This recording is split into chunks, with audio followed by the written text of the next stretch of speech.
I am absolutely thrilled to have an amazing set of journalists and filmmakers joining us today for our conversation. Thank you, Sania, first for having me on your vibrant show with lots of very important journalists. I'm so happy to have them as my co panelists. The freedom of press and working atmosphere of journalists in any country is revealed by the World Press Freedom Index, as we know, which is published every year by Reporters Without Border. And as everyone in the panel also mentioned, India currently ranks 142 out of 180 countries, and this leaves journalists, those who are doing real journalism, under constant threats and attacks. So now I want to open up and start with my question. How dangerous is this gradual shrinking of what used to be a strong democratic footprint across the? Why is India continuously sliding down in the World Press Freedom Index? Today, things are far more sophisticated, of course, largely due to digital media and their powers of replication, repression, and surveillance.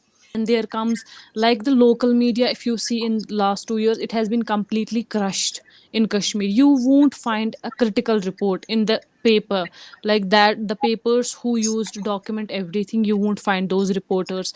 Then there comes another thing like advertisements have been stopped. I actually outed my sexual predator during the peak of Me Too movement.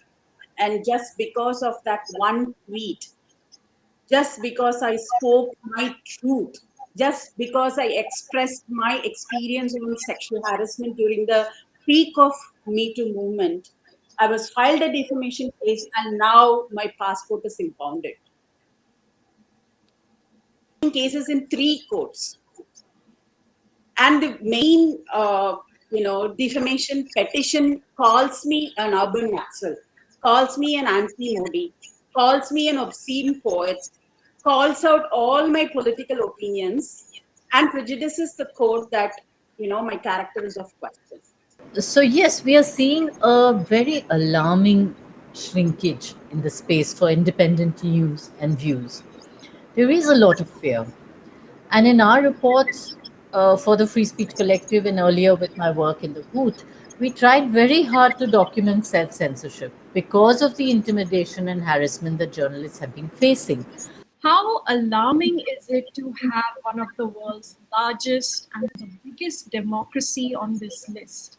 Why is India failing to protect its journalists? And it's interesting, really, truly, to see India ranked 12th in this list that includes Somalia and South Sudan and all those countries that we love to put up there and knock down. This indicates how greatly have the various institutions that have protected Indian democracy thus far been captured by the ruling elite.